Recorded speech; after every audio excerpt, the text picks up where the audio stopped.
আজকে ছিল এক্সাম, তা সত্ত্বেও আমাদেরকে যেতে হবে বিয়ে বাড়ি। বাড়ির সকলে চলে গেছে, শুধুমাত্র আমি আমার ভাই ছাড়া, কারণ আমার ভাই আমাকে নিয়ে যাবে। আর আমাদের দুজনের মধ্যে কেউই রাস্তা জানতো না, তাই এখানে পিসমশাইয়ের বাবা এগিয়ে আনতে আসছিল। আর এখন আমরা চলে এসেছি আমাদের গন্তব্যস্থল বিয়ে বাড়িতে। তারপরে বোন বৌদি ভাই সবার দেখে আমারও ইচ্ছে হলো ফলস নেল পরার, তাই বৌদি ভাই আমাকে নেলগুলো পরিয়ে দিচ্ছিল, আবার ফেবিকুইক দিয়ে। আমার তো খুব ভয় লাগছিল যে আমার নখ শুদ্ধ উঠে না চলে আসে। তারপরে আমরা সবাই সন্ধ্যাতে রেডি হতে শুরু করলাম। প্রথমে মা পিসি সবাইকে রেডি করে দিচ্ছিলাম, তারপরে নিজেরা রেডি হবো। সবাইকে এক এক করে তো রেডি করে দিচ্ছি, তারপর নিজেও অনেক কষ্ট করে তাড়াতাড়ি করে সাজুগুজু করেছি, কারণ এদিকে বর চলে গেছে, আমরা এখনো যেয়ে পৌঁছতে পারিনি। তারপরে তাড়াহুড়ো করে টোটোয় উঠে পড়লাম, আর সেখানে পৌঁছেও গেলাম। গিয়ে দেখছি বরের ফটোশুট চলছে, আর তখনই আমরা পৌঁছে গেছি।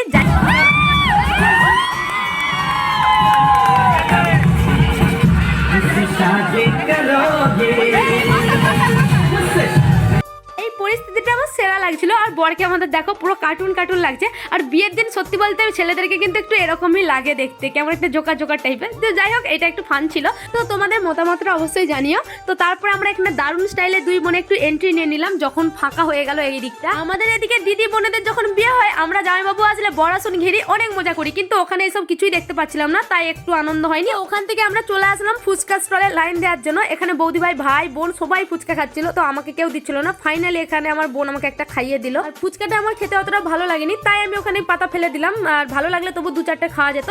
তো এখানে বৌদি ভাই ফুচকা খাচ্ছে আর খুব ডান্স করছে, কারণ বৌদি ভাই অনেক আনন্দ হচ্ছিল। তো ওরা ফুচকা খেতে খেতে আমি এদিকে একটু পকোড়াগুলো ট্রাই করছিলাম। এটা ছিল ভেজ পকোড়া, তো মোটামুটি খেতে ভালোই লেগেছিল। আর একটু কফি টফি খেয়ে নাচানাচি করে আমরা চলে গেলাম বউ দেখার জন্য। বউকে এখানে লাল টুকটুকে বেনারসি পরে কিন্তু দারুণ সুন্দর লাগছে। আর এদিকে আমাদের বড়মশাই বসে গেছেন বিয়ের সমস্ত যে রিচুয়ালস গুলো থাকে সেগুলো পালন করার জন্য। আর এখানে এটা ইন্টারেস্টিং লাগলো যে মা কন্যাদান করছে, এটা আমার দেখে সত্যি খুব ভালো লাগলো। আমাদের এদিকে এটা আমি দেখি না, আমাদের এখানে বাবা জেঠু পিসেমশাই যারা সব থাকেন তারাই কন্যাদান করেন। এবার আমরা চলে গেলাম মেন কোর্সের দিকে, তাও আবার ঠেলা ঠেলি চাপাচাপি করে। এখানে পরিস্থিতিটা সেরা ছিল বলতে, বুফে সিস্টেমের থেকেও এরকম ঠেলা ঠেলি করে খেতে যাওয়ার মজাটাই অন্যরকম। তো তোমরা যারা যাও তারা বুঝবে একমাত্র। তারপরে কলাইশুটির কচুরির সাথে চানা পনির খেতে কিন্তু মারাত্মক ছিল। চানা পনির শেষ হতে না হতে এখানে দিয়ে দিল ফ্রাইড রাইস সাথে চিলি চিকেন, এটাও মারাত্মক খেতে ছিল। তারপরে দিয়ে দিল ভাত সাথে চিকেন কষা। আর এদিকে তোমরা যে ভিডিওর ক্লিপটা দেখছো, এখানে কিন্তু ঝগড়া শুরু হয়ে গেছিল ভেতরে প্রবেশ করা নিয়ে, আর প্যান্ডেল ভেঙে যাবে এমন একটা পরিস্থিতি তৈরি হয়েছিল। এদিকে আমার বোনের আবার মাংসের ঝোল পছন্দ হয়নি, যে মাংসটা রান্না করেছে সেটা নাকি একটু শক্ত রয়ে গেছে। তাই তখন আমি বোনকে বলছিলাম, ভালো মন্দ খাওয়ারকে খাবি আবার নিন্দেও করবি, আমার বিয়েতে তোদেরকে খাওয়াবো না।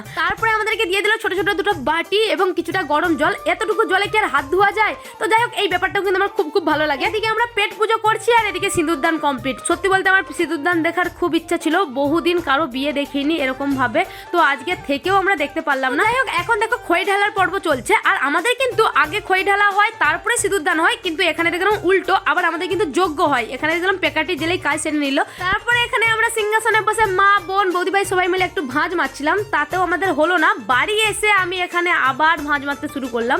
তো এই ভাঁজের আর শেষ হবে না মনে হচ্ছে। রাত তখন বেজে গেছিল 3:30, তখনও ঘুম নেই চোখে আমাদের। আরও ছবি তুলতে হবে, আরও ভিডিও বানাতে হবে, এটাই ছিল আমার টেন্ডেন্সি সেই দিন। তো যাই হোক, আজকের ভিডিওটা আমি এখানেই শেষ করছি। দেখা হচ্ছে পরের মিনি ব্লগে। কেমন লাগলো ভিডিওটা অবশ্যই সবাই কমেন্ট করে জানাবে। টাটা।